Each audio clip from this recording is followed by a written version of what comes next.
Olá, meu nome é Carolina Veiga Capella.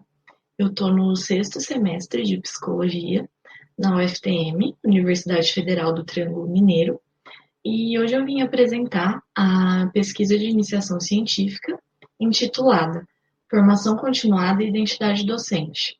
O que dizem os professores da rede pública de educação de Uberaba, no estado de Minas Gerais, no Brasil. E eu tive o fomento do CNPq para realizar essa pesquisa e fui orientada, né, pela professora Helena, da área de Psicologia da Educação.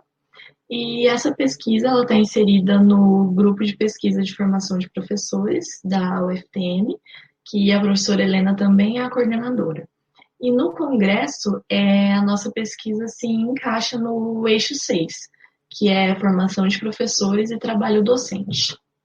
Bom, para destacar os principais pontos, né, da teoria que a gente utilizou para fazer a introdução desse trabalho, é a formação do professor, né, voltada para um profissional mais reflexivo. E a sua prática busca uma reconstrução permanente da sua identidade, tanto a profissional quanto a pessoal. E muito dessa reconstrução, a formação continuada tem o papel de trazer, né, para o professor, porque ela possibilita o contato com o diferente, uma perspectiva de mudança na atuação do docente, por consequência, na escola como um todo, e também articula os saberes antigos com os saberes novos. E, além disso, o Nova, né, que foi uma das principais referências que a gente utilizou para estruturar o trabalho, fala que não há uma separação efetiva do professor nas dimensões pessoais e profissionais.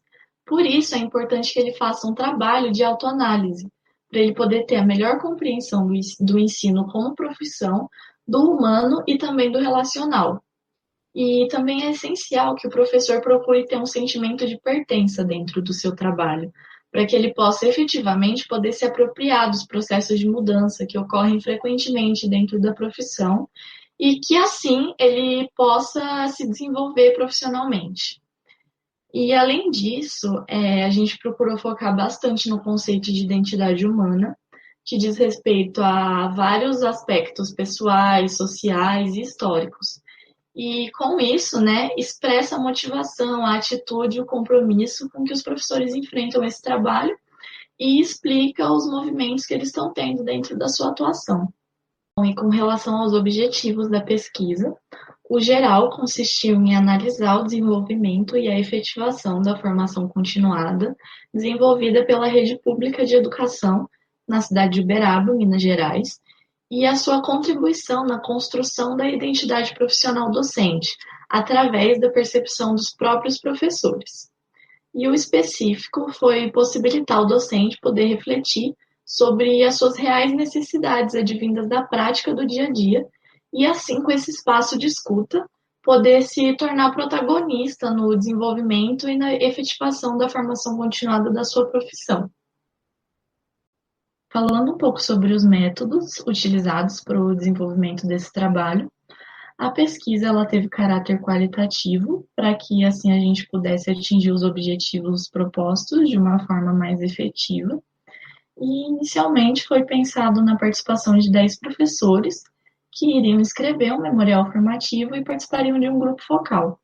Entretanto, houve a necessidade de alterar essa metodologia.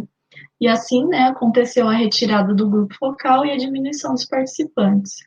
E os motivos, né, dessa necessidade de alteração foi o atraso na coleta de dados por causa da substituição da aluna bolsista e também a pandemia de Covid-19, que afetou o trabalho docente de forma inesperada em diversas esferas e, consequentemente, os professores não tinham tanto tempo para responder à pesquisa, porque eles tiveram que procurar novas formas de trabalhar com as tecnologias.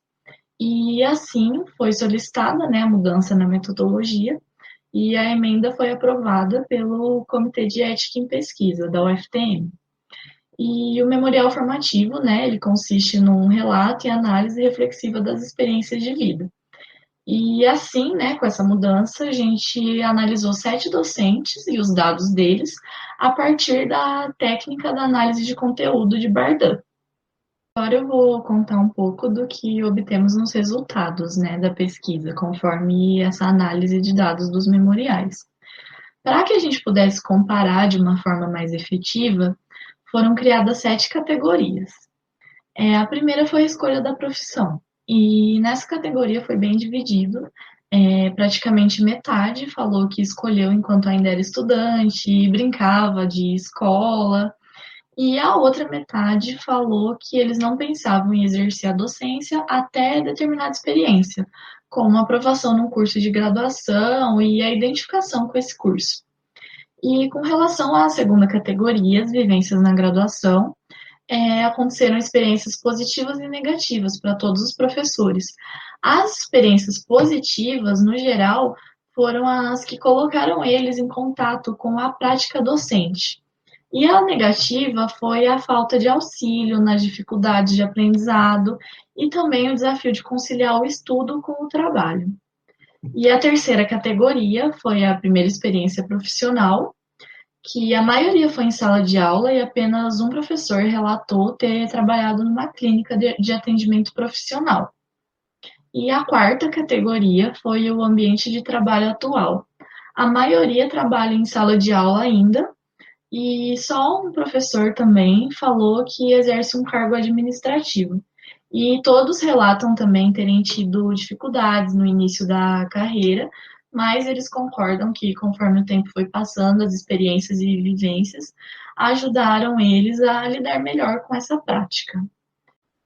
A quinta categoria analisada foi as dificuldades da docência, em que os professores relatam ser a baixa remuneração, a sobrecarga, o pouco reconhecimento social, a falta de apoio do Estado, da instituição de ensino e até dos próprios colegas de profissão. E a sexta foi as perspectivas para o futuro que cada professor tinha, e alguns desejam ser professores e pesquisadores universitários e estão cursando pós-graduação. E todos falaram que esperam que a figura do professor seja mais valorizada no futuro, principalmente com os desafios que a pandemia trouxe. E agora, né, a sétima categoria foi a formação continuada, que a gente vai olhar para ela mais a fundo.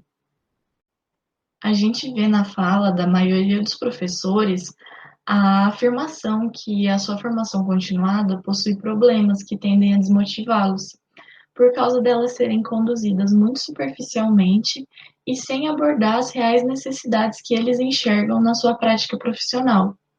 E, consequentemente, né, as poucas experiências positivas e marcantes que eles tiveram de formação continuada são facilmente lembradas pelos professores. Um deles, né, citou as vivências no sistema socioeducativo como muito ricas, né, para formação continuada, e outro professor também citou as instituições de educação inclusiva. Um dos professores relatou que durante o seu tempo de formação continuada, ele fica fazendo outras tarefas que exigem dele no trabalho. E isso pode ser muito relacionado ao que eles comentaram nas dificuldades da docência, a sobrecarga que atinge principalmente os professores da escola pública. E quando ele foi questionado, né, sobre como ele gostaria de que fosse sua formação continuada, ele disse que gostaria muito que tivesse a participação da universidade. E apenas 3, né, desses 7 professores participantes consideram a formação continuada como algo proveitoso, participando apenas pela necessidade do cumprimento de horas e pelo salário. E aí a gente já percebe, né, que o caráter obrigatório ainda prevalece, mesmo esses 3 professores achando a formação continuada proveitosa. Encaminhando já para a conclusão, nós pudemos perceber que as experiências e os desafios da prática docente tiveram uma grande contribuição para a constituição da identidade profissional do professor, mais do que a sua formação continuada, que é tida primordialmente como algo obrigatório e pouco proveitoso. E essas experiências positivas que os docentes tiveram são facilmente lembradas, né, por marcarem bastante a trajetória profissional e pessoal deles. E isso vai de acordo com o que um dos professores disse no seu memorial, que apesar da formação continuada ainda possuir falhas, ela é essencial para o processo de evolução do professor. E todos esses professores relataram que o que pode definir o exercício da docência é conviver com diferentes realidades.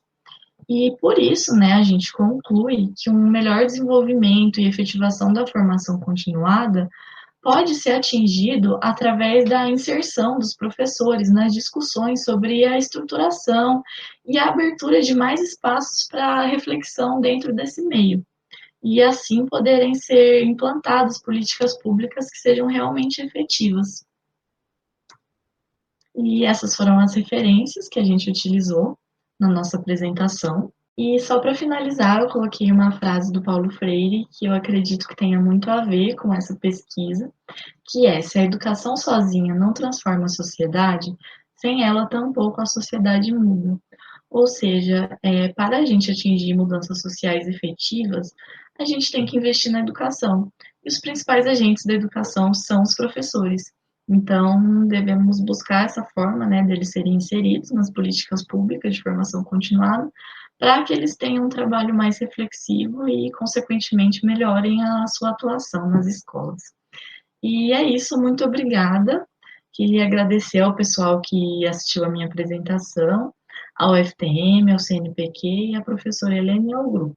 E também ao Congresso por nos dar essa oportunidade de apresentar as nossas pesquisas e mesmo desse formato remoto a gente ter conseguido fazer de uma forma bastante organizada. Muito obrigada e um bom evento a todos.